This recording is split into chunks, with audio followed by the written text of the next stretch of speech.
Please stand.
In the name of the Father, and of the Son, and of the Holy Spirit. Amen. The grace of our Lord Jesus Christ, and the love of God, and the communion of the Holy Spirit be with you all. And with your spirit. In today's Gospel, Jesus is asked, "What must I do to inherit everlasting life?"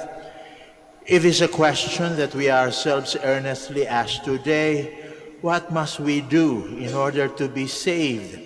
Jesus narrates to us the parable of the Good Samaritan, story in which people have friends and enemies, meet accidents, avoid trouble, or go out of their way to help someone. To be a neighbor is to be more human, one who is more sensitive to life and to the joys and pains of people. It is in being a neighbor that our faith is shown for what it really is, and not merely as an article of faith or teaching.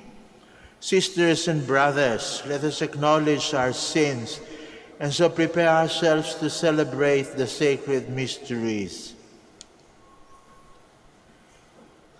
You were sent to heal the contrite of heart. Lord, have mercy. Lord, have mercy. You came to call sinners. Christ, have mercy. Christ, have mercy. You are seated at the right hand of the Father to intercede for us. Lord, have mercy. Lord, have mercy. May Almighty God have mercy on us, forgive us our sins, and bring us to everlasting life. Amen.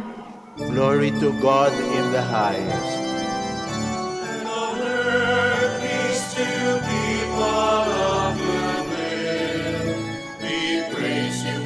We adore you, we glorify you, we give you thanks for your great glory, Lord God, heavenly King, O God, Almighty Father. Lord Jesus Christ, only begotten Son, Lord God, Lamb of God, Son of the Father, you take away the sins of the world, have mercy on us. You take away the sins of the world, receive our prayer. You are seated at the right hand of the Father, have mercy on us. For you alone are the Holy One, you alone are the Lord. You alone are the Most High, Jesus Christ, with the Holy Spirit, in the glory of God the Father.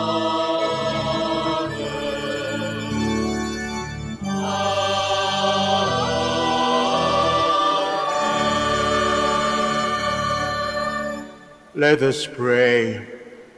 O God, who show the light of your truth to those who go astray, so that they may return to the right path, Give all who for the faith they profess are accounted Christians the grace to reject whatever is contrary to the name of Christ and to strive after all that does it honor through our Lord Jesus Christ, your Son, who lives and reigns with you in the unity of the Holy Spirit, God, forever and ever. Amen. Please be seated. The commandments of the Lord are near to us, written in our hearts. We need only to carry them out in the daily events of our life. A reading from the book of Deuteronomy. Moses said to the people, "If only you would heed the voice of the Lord, your God, and keep his commandments and statutes that are written in this book of the law. When you return to the Lord your God with all your heart and all your soul, for this command that I enjoin on you today is not too mysterious and remote for you. It is not up in the sky that you should say, 'Who will go up in the sky to get it for us and tell us of it, that we may carry it out?' Nor is it across the sea that you should say, 'Who will cross the sea to get it for us and tell us of it, that we may carry it out?' No, it is something very near to you, already in your mouths and in your hearts. You have only to carry it out." The word of the Lord. Thanks be to God.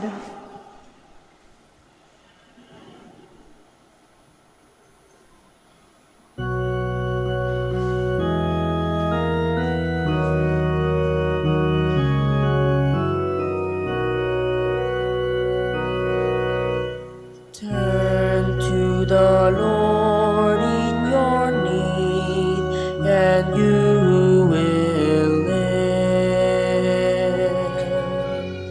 Turn to the Lord in your need, and you will live. I pray to you, O Lord, for the time of your favor, O God. In your great kindness, answer me with your constant help. Answer me, O Lord, for bounteous is your kindness. In your great mercy, turn toward me. Turn to the Lord in your need, and you will live. I am afflicted and in pain. Let your saving help, O God, protect me. I will praise the name of God in song, and I will glorify him with thanksgiving. Turn to the Lord in your need, and you will live. See you lonely ones and be glad, you who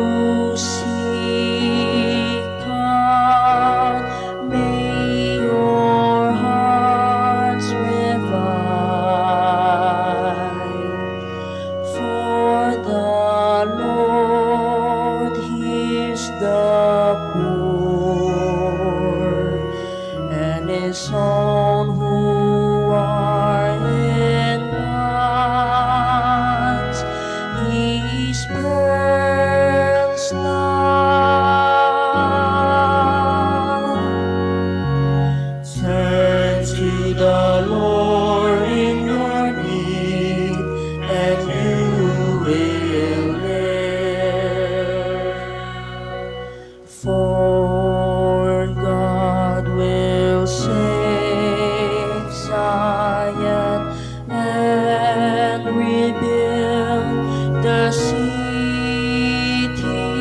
of Judah, the descendants of his servants shall inherit it. Those who love his name shall inhabit it.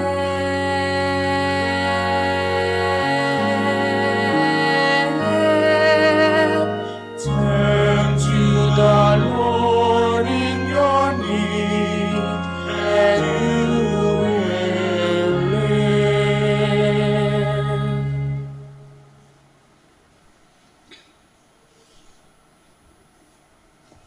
Christ Jesus is both the image of the invisible God and of the lowly person.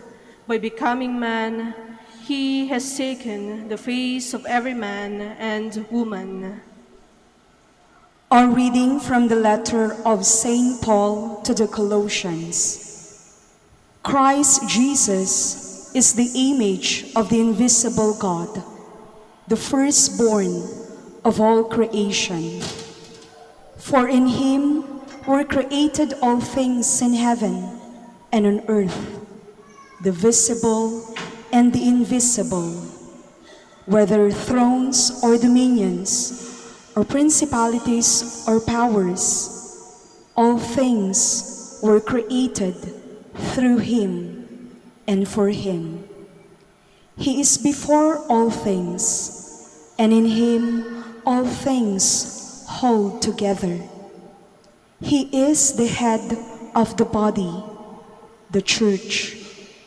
He is the beginning, the firstborn from the dead, that in all things he himself might be preeminent.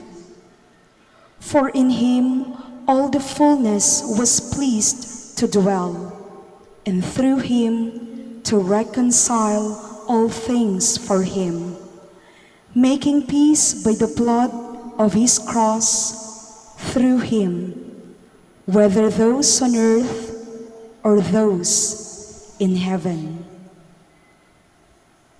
The word of the Lord. Thanks be to God. Please stand.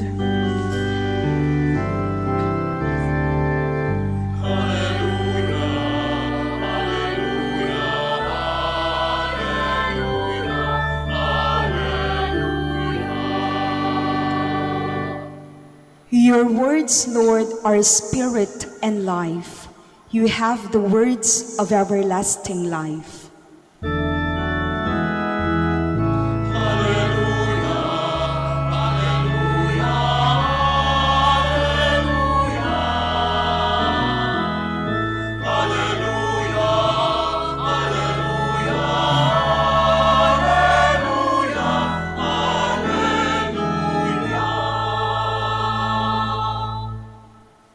The Lord be with you. And with your A spirit. proclamation from the Holy Gospel according to Luke. Glory to you, O Lord. There was a scholar of the law who stood up to test Jesus and said, "Teacher, what must I do to inherit eternal life?" Jesus said to him, "What is written in the law? How do you read it?" He said in reply, "You shall love the Lord your God with all your heart, with all your being, with all your strength, and with all your mind, and your neighbor as yourself." He replied to him, "You have answered correctly. Do this and you will live." But because he wished to justify himself, he said to Jesus, "And who is my neighbor?" Jesus replied, "A man fell victim to robbers as he went down from Jerusalem to Jericho. They stripped and beat him and went off, leaving him half dead. A priest happened to be going down that road, but when he saw him, he passed by on the opposite side. Likewise, a Levite came to the place, and when he saw him, he passed by on the opposite side. But the Samaritan traveler who came upon him was moved with compassion at the sight. He approached the victim, poured oil and wine over his wounds, and bandaged them. Then he lifted him up on his own animal, took him to the inn, and cared for him. The next day he took out 2 silver coins and gave them to the innkeeper with the instruction, "Take care of him. If you spend more than what I have given you, I shall repay you on my way back." Which of these 3, in your opinion, was neighbor to the robber's victim? He answered, "The one who treated him with mercy." Jesus said to him, "Go and do likewise." The Gospel of the Lord. Praise to you, Lord Jesus Christ. Please be seated. Kailangan pa bang itanong kung sino ang kapwa? At ang nakapagtataka, yung katanungang yan, nanggaling pa sa isang scholar ng batas ng mga Hudyo, na dapat sana maalam sa mga libro, edukado. At ang pinagtanungan, anak ng karpintero, si Jesus. Nakapagtataka, ano po? O kaya ibinalik ng ating Panginoon yung kanyang katanungan sa kanya. Makulit, yung scholar ng batas. Bakit makulit? Alam nyo naman yung mga mahilig sa batas, madiskutir yan, mahilig sa debate. Wala namang masama doon, bahagi yun ng kanilang profesyon.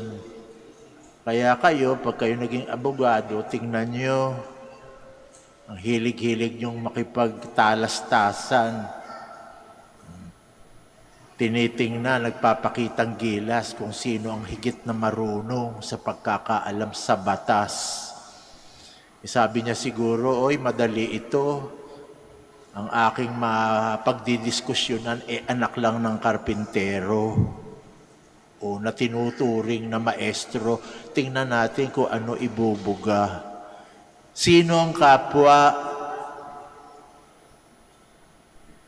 Kayo na merong sentido komun, kailangan pa bang itanong nyo kung sino yung kapwa? Yung kapwa, yung katulad natin. Kaya nga kung binubuo yung salita, parang makulit, sabi natin, kapwa-tao. Katunayan, hindi na dapat ilagay yung tao, sapagkat pag sinabi mong kapwa, ibig sabihin, pareho mo. Nilalagay pa yung tao. O para hindi na tayo kulitin. Sino yung ating kapwa-tao? O ano pinagbabatayan ng pagiging kapwa-tao? Kaya ba kayo tao na maituturing sapagkat maputi kayo? Kayo lang ang tao, yung maiitim, kulang ang pagkatao. Kaya pwedeng pagtawa-tawanan, ay ang itim.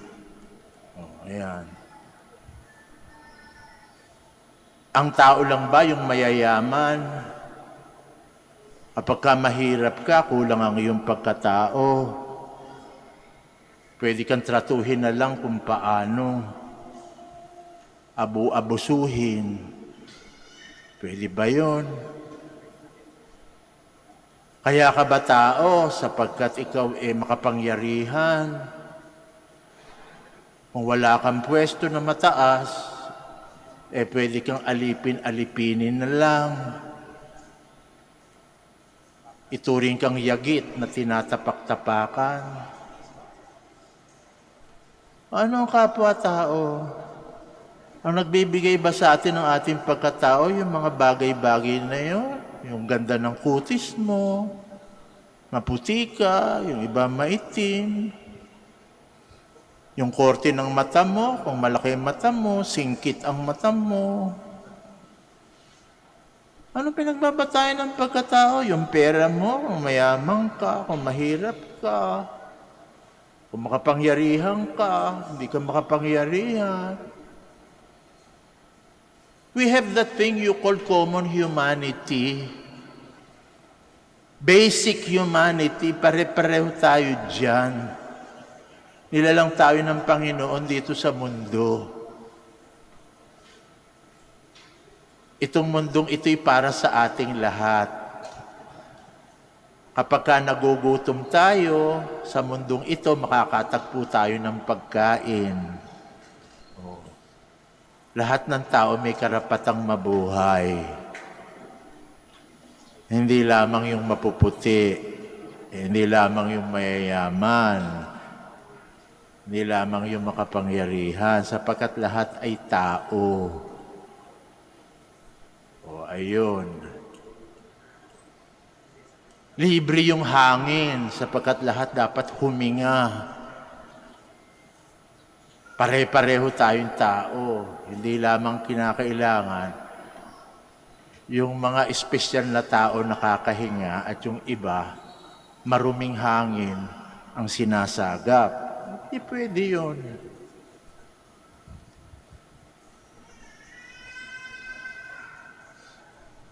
Pare-pareho yun. Kung ano nararamdaman mo, nararamdaman ko rin. Hindi lang yung mga mapuputi, mayayaman, makapangyarihan, ang nagugutom, nagkakasakit, at umiiyak kapag ka nalulungkot at nasasaktan. O, kaya ito, ginawa ng ating Panginoon para mamulat, hindi maging bookish ang discussion, nagkwento na lang siya at ito lumabas, the parable of the Good Samaritan.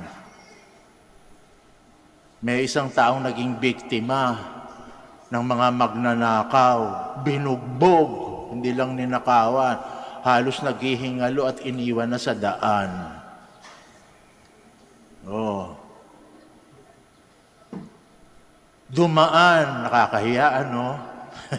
Pero hindi ko pwedeng baguhin ang banal na kasulatan. Yung pare, at yung katulong niya sa templo, dumaan. Hindi tumulong.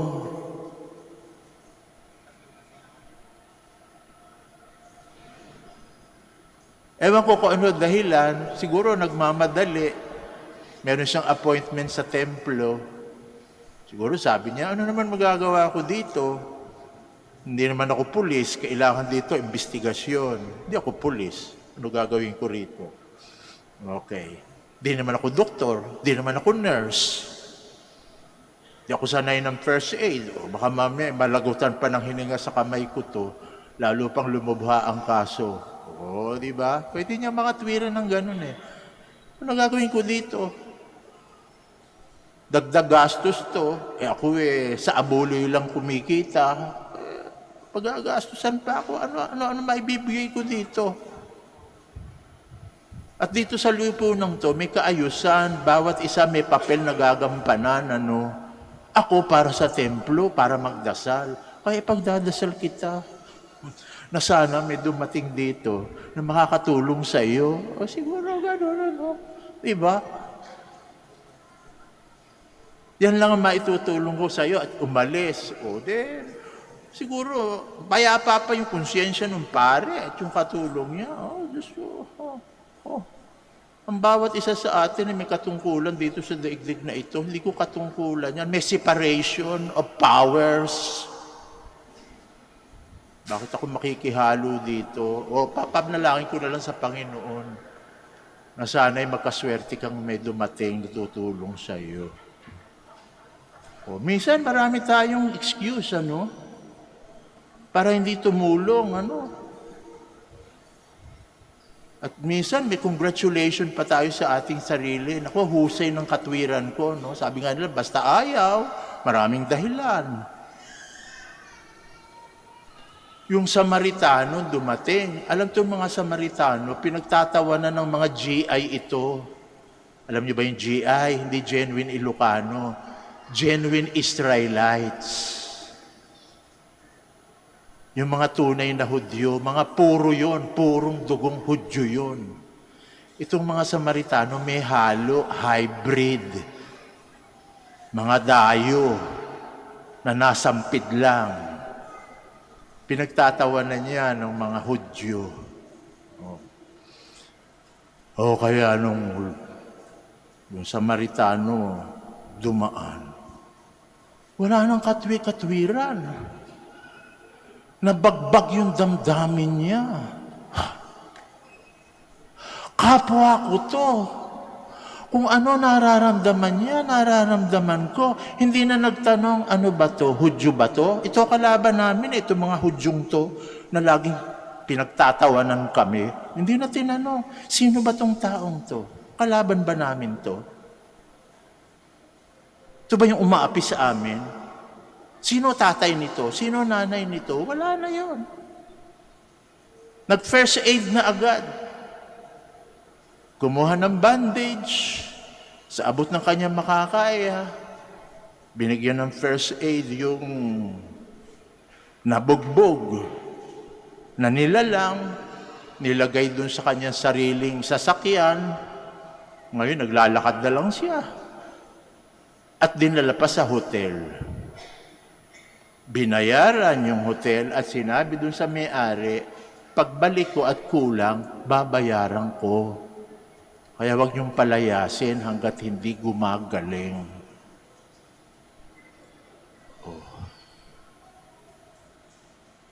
Sino kapwa? Sabi ng ating Panginoon doon sa abogado, sino kapwa ngayon? Hindi malunok ng abogado, no? Sabihin yung Samaritan. Kasi Hudyo eh. Hudyo siya eh. Para ba yung kung kagalit nyo, yung isang, kung kayo ethnic group, at nilalait nyo yung ibang ethnic group sa Pilipinas, hindi nyo masabi yung pangalan ng bida pala galing doon sa ethnic group na nilalait nyo. Kaya hindi nyo masabing yung Samaritan, inikot-ikot pa niya yung sagot. Ang kapwa ay yung tumulong dun sa naging biktima. Hindi niya malunok na ang naging bida, yung lahat ng taong pinagtatawanan nila.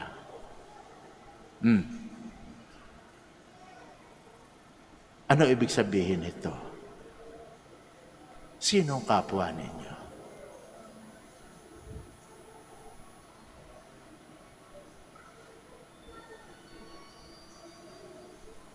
Unang-unang kapwa ninyo, yung katabi ninyo. Tingnan niyo yung katabi niyo. Katabi niyo ba si Mrs.? Kilala niyo ba si Mrs.? Binibigyan niyo ba ng panahon? Hanggang ngayon ba, may atensyon pa si Mrs. sa inyo? O noong lang panahon kayong nag-honeymoon? Ngayong unti-unting nawawala asim nawawala na rin ang pagtingin ninyo. Alam ninyo, kaya lamang tumatagal ang pagsasama ng mag-asawa, ano lang ang dahilan? Awa sa kapwa.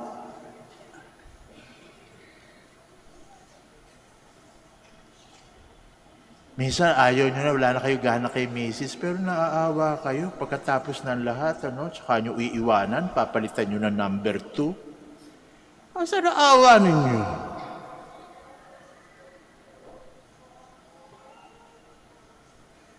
At kung kayo naman si Mrs., yung asawa naman ninyong lalaki, hindi na makapagtrabaho, may sakit na, o papalitan nyo naman ng bago, o ano yan? Wala kayo awa. Yung mga anak nyo, pag sanggol yan, ang sarap yakapin, cute. Pag third year high school na yan, ang sarap ng sakalin. Sumasagot na yan, ang titigas na ng ulo. Pinagtsatsagaan nyo pa ba? Pasensya. Sino pa magmamahal dito sa anak kong ito kundi ako? Awa. Yung mga kasambahay nyo,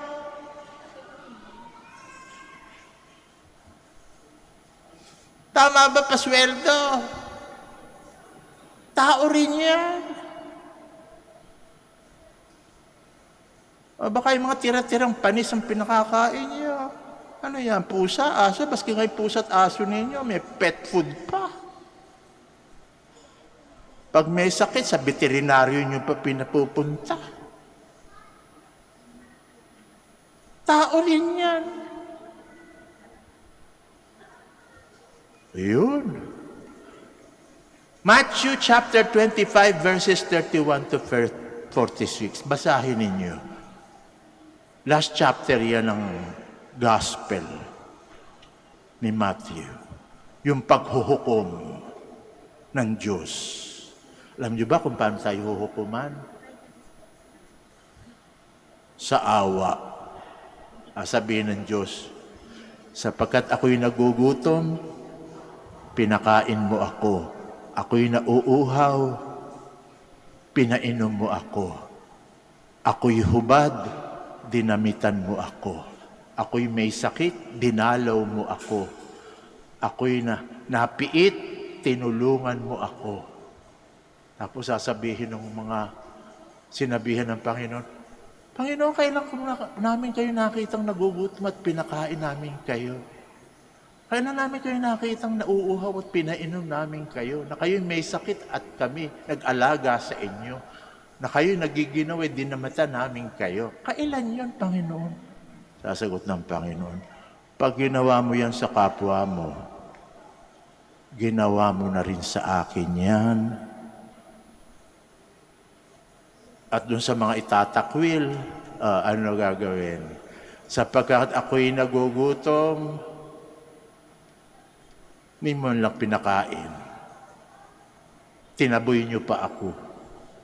Ako'y nauuhaw, pinabayaan niyo akong mauhaw. Ako'y may sakit, ay pinabayaan niyo lang akong lumala ang sakit ko. Hindi niyo ako inaligaan. Ako'y nalulungkot, hindi niyo ako inaliw. Tapos sasabihin nila, kailan Lord namin kayo pinabayaan ganyan?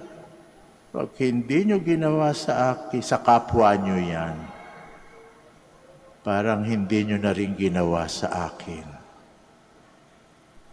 Sa makatwid, bandang huli, ang timbangan ng katarungan ng Diyos, awa. Awa. Nakipagkapwa ka ba? Naawa ka ba? Sapagkat ang pag-ibig, pag walang awa, patay. Ang pag-ibig, buhay. Bakit nabubuhay ang pag-ibig? Kapag ka kumikilos. At ano kilos ng pag-ibig? Awa.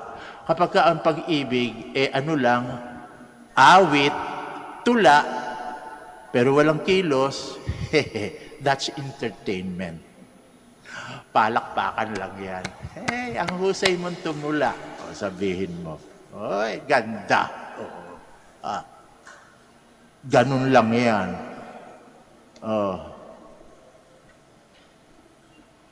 Yung awa, yung kilos. Diyan tayo tatablahin ng Diyos. Maawain ba kayo? Sana nga. Sana makita-kita kayo at tayo sa langit. Ako pag nakita nyo sa langit, isa lang ang dahilan. Ano yon? Pasang-awa. O kayo, papasa ba kayo? Pasang-awa. Pasang-awa lang. Dahil sa awa. Maawa ng kaawaan. We all stand to offer our prayers. For every intention, we are going to say, Lord, hear our prayer. Lord, hear our prayer. May the ministers of the Church, Pope Francis, bishops, priests, and deacons not only speak about love, but be compassionate and loving, so that after preaching to others, they too may experience the gift of redemption. We pray. Lord, hear our prayer. May government officials, not only focus on administering the basic services of government to the community, but also design and implement programs that would improve the living conditions of all citizens. We pray. Lord, hear our prayer. May those whose profession is to help the sick and the needy, doctors, nurses, social workers, be strongly motivated by gentleness and love for those whom they render service. We pray. Lord, hear our prayer. May those who lie wounded on the road, street children, victims of sexual abuse, the old and the lonely, find good Samaritans who will assist them and restore their health and confidence in you, O God, and in themselves. We pray. Lord, hear our prayer.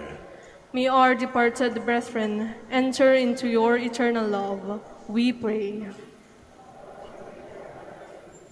Let us pray for the urgent concerns of our community and our personal intentions.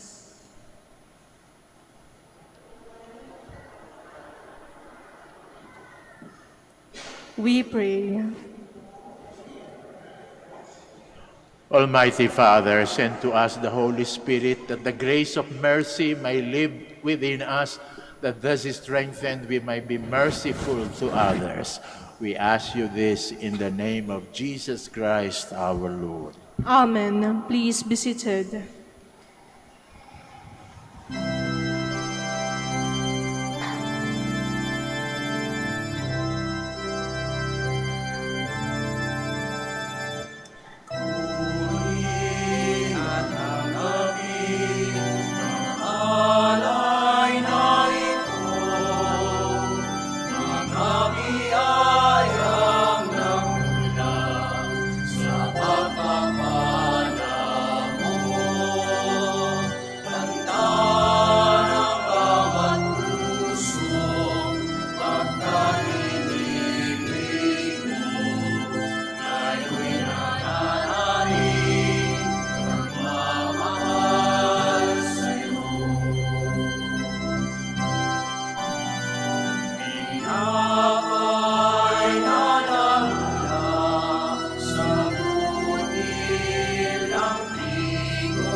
Please stand.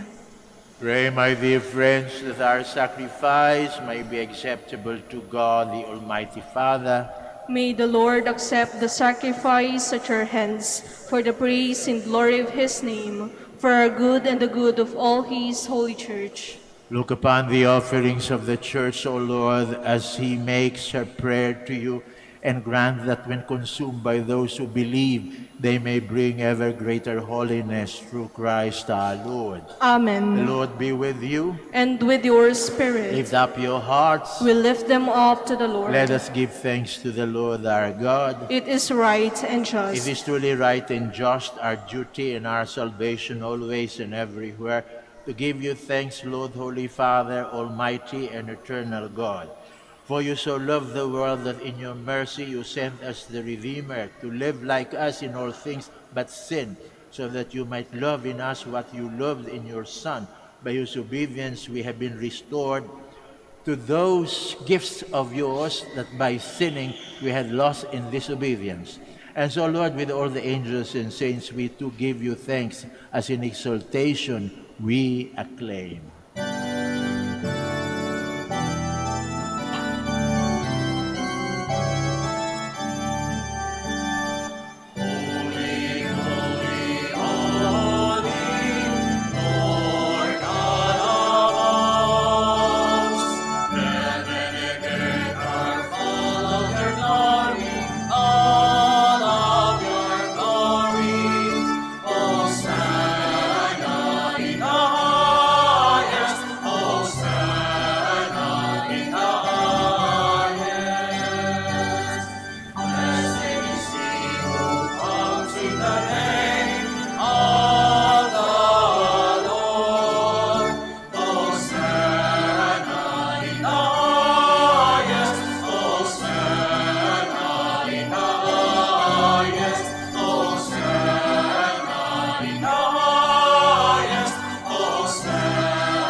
You are indeed holy, O Lord, the fount of all holiness. Make holy, therefore, these gifts, we pray, by sending down your Spirit upon them like the dew fall, so that they may become for us the body and blood of our Lord Jesus Christ. At the time he was betrayed and entered willingly into his passion, he took bread and giving thanks, he broke it, he gave it to his disciples, saying, "Take this, all of you, and eat of it, for this is my body, which will be given up for you."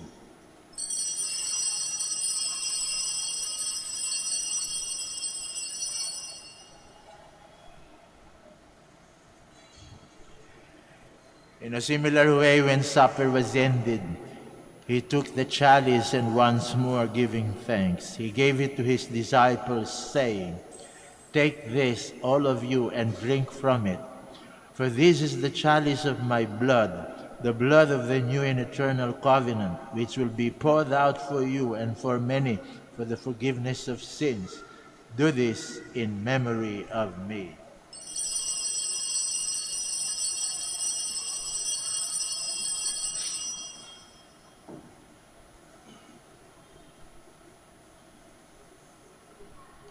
The mystery of faith. Save us, Savior of the world, for by your cross and resurrection, you have set us free. Therefore, as we celebrate the memorial of his death and resurrection, we offer you, Lord, the bread of life and the chalice of salvation, giving thanks that you have held us worthy to be in your presence and minister to you. Humbly we pray that, partaking of the body and blood of Christ, we may be gathered into one by the Holy Spirit. Remember, Lord, your church spread throughout the world and bring her to the fullness of charity, together with Francisco, our Pope, Socrates, our Bishop, Fidelis, our Auxiliary Bishop, Gerard, the Master of the Order of Preachers, and all the clergy. Remember also our brothers and sisters who have fallen asleep in the hope of the resurrection, and all who have died in your mercy.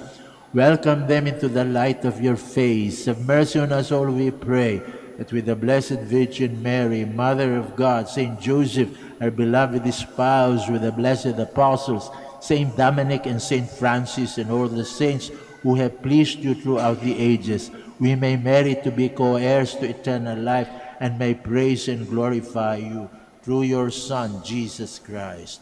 Through him, and with him, and in him, O God, Almighty Father, in the unity of the Holy Spirit, all glory and honor is yours, forever and ever.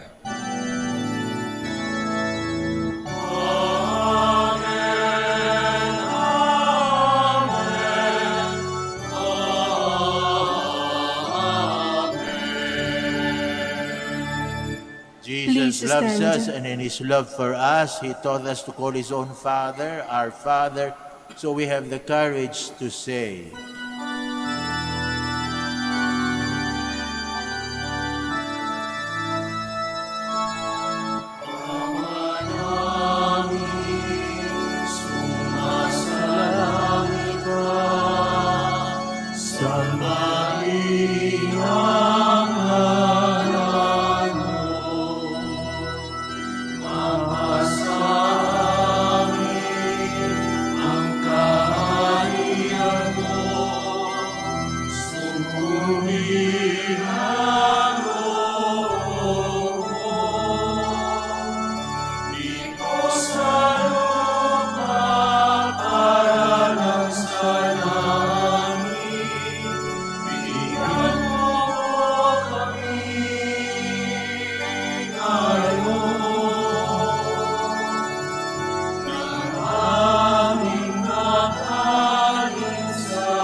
Deliver us, O Lord, we pray, from every evil. Graciously grant peace in our days, that by the help of your mercy we may be always free from sin and safe from all distress, as we await the blessed hope and the coming of our Savior, Jesus Christ. Sapagkat sa'yo ang kaharian, kapangyarihan at kapurihan, ngayon at magpakailanman. Ngayon at magpakailanman. Lord Jesus Christ, who said to your apostles, "Peace I leave you, my peace I give you," look not on our sins, but on the faith of your church, and graciously grant her peace and unity in accordance with your will, who lives and reigns forever and ever. Amen. Peace of the Lord be with you always. And with your We spirit. offer one another the sign of peace. Peace be with you. Peace be with you. Peace.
Please kneel. Behold, this is Jesus, the Lamb of God, who takes away the sins of the world. Happy are we who are called to this communion. Lord, I am not worthy that you should enter under my roof, but only say the word, and my soul shall be healed.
Please stand.